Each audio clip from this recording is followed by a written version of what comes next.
everybody, welcome to The World This Week. Russian forces reportedly advancing to eastern Ukraine and Putin demands answers. И крупные города окружены. ISIS or ISIL keeps butchering people and President Obama was caught off guard. We don't have a strategy yet. Will ISIS go west? British Prime Minister warns that it might. We could be facing a terrorist state on the shores of the Mediterranean and bordering a NATO member. After 50 days of war, a ceasefire between Israel and Hamas, and things look very much the same. The aftermath of Ferguson riots. Will there be a political fallout come midterm elections? The World This Week will start off with Paula Slier, Russia Today reporter in Ukraine. Hello, Paula.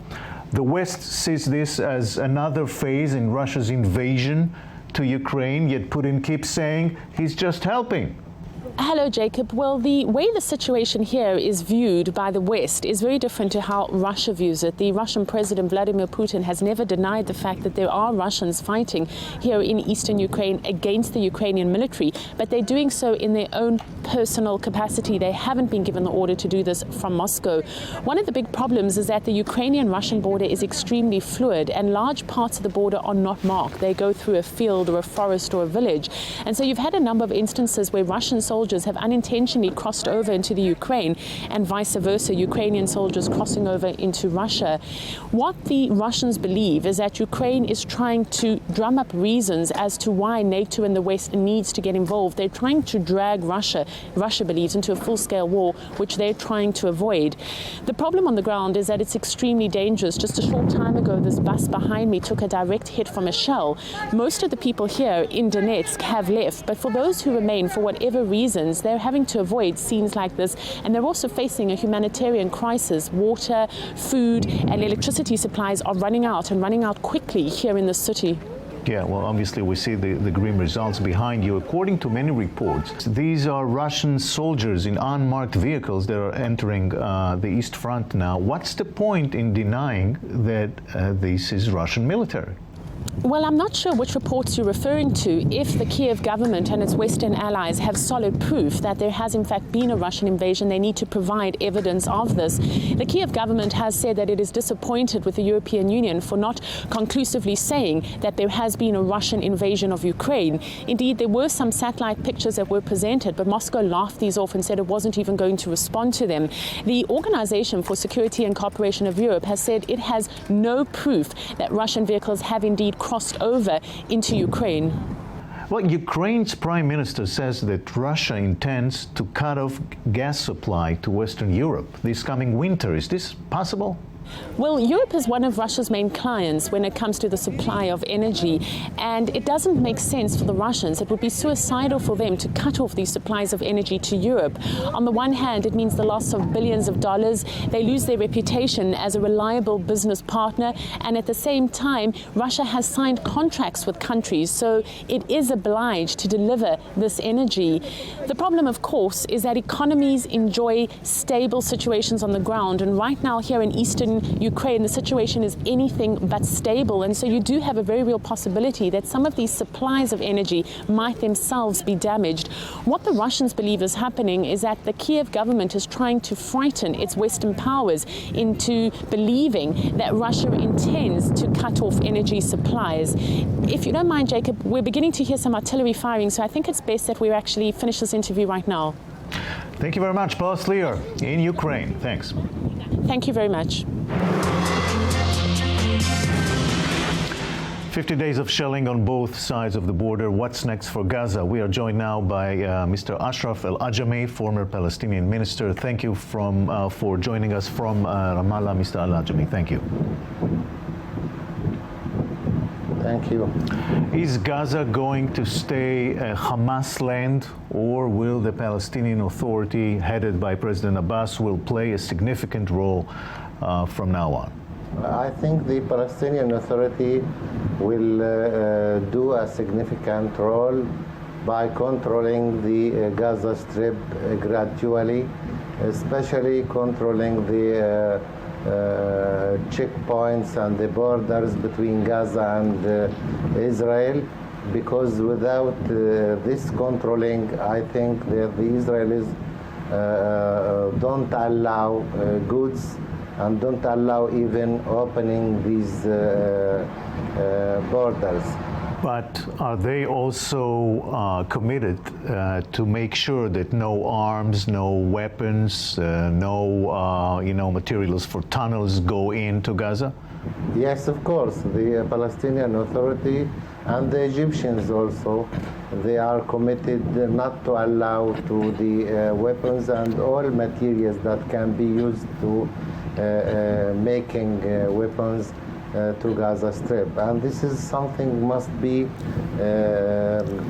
accepted by the all the sides and from Israel also. And do you think there's any chance that eventually the authority will take part in Israel's demand that the Gaza Strip will be disarmed, that Hamas will disarm itself?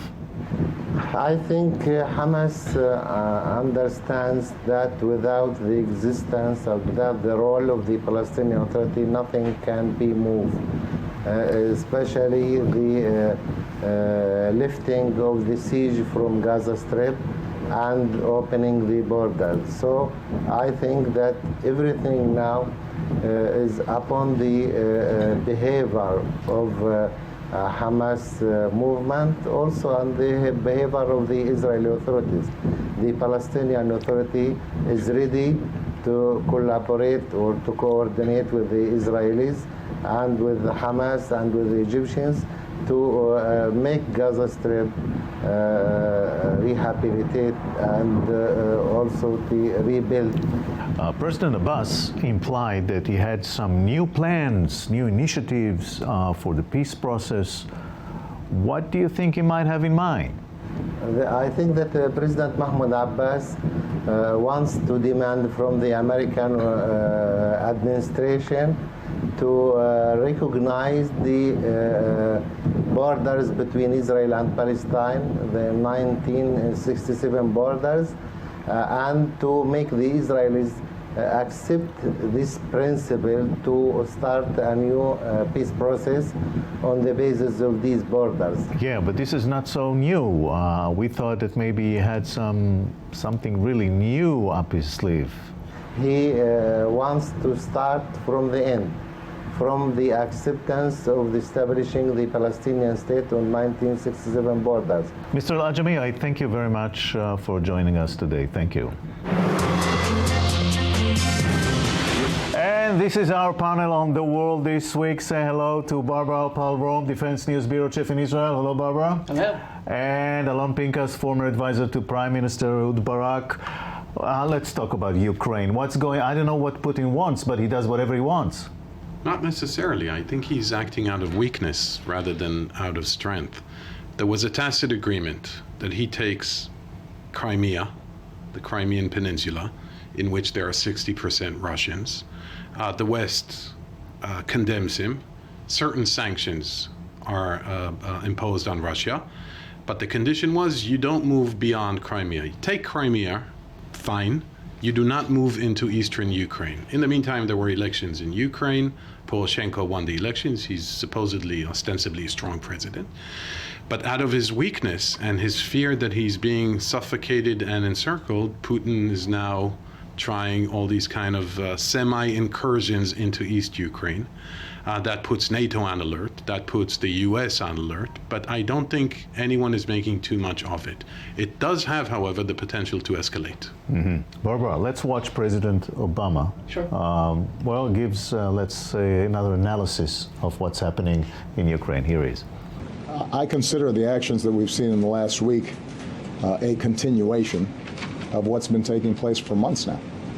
The separatists are backed, trained, armed, financed by Russia. Throughout this process, we've seen deep Russian involvement in everything that they've done. Interesting commentary. It can be on a Sunday talk show. Absolutely, and to the same effect on the ground. To get back to your first question, I believe that Putin is doing everything that he wants. The fact that there is or was a tacit agreement on Crimea allows him to take this strategically essential part. And then now the world community is rolling over as he's moving further and further into Ukraine. And we saw the EU summit last week in Brussels, 28 nations. They're all hemming and hawing. Some people are a little bit more forceful in calling for sanctions, but I have to disagree with Alon that, in fact, Putin is in fact doing what he wants, and he's very calculated, and he has a strategy, and right now he's fixed on the industrial heartland of Ukraine. And President Obama alone looks like he's not going to do anything about it no matter what. I am not sure yet whether or not the U.S. deems this as a major threat to U.S. interests. Russia needs to be contained somehow, but I don't think the U.S. is in any position or has any interest, vested interest, in making military threats or going beyond the sanctions. Nor, by the way, is there much there that they could do. What are they going to do?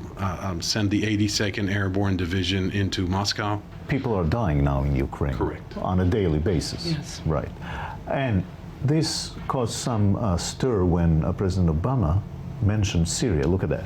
We don't have a strategy yet. I think what I've seen in some of the news reports suggests that folks are getting a little further ahead of where we're at than we currently are. Well, what would you say about that?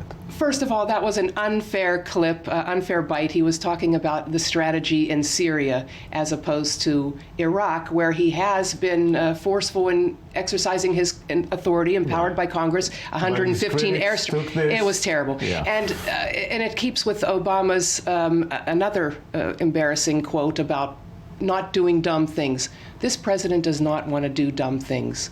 He is using CENTCOM, Central Command is waging airstrikes ever more forcefully in Iraq. And what he said about not having a strategy in Syria, that it was unfortunate, but in fact, there are a range of options that they're discussing. Does he have a strategy in Syria? Well, here's the thing. It's okay not to have a strategy. In fact, given the challenges that the Middle East poses, it's wrong to have a strategy.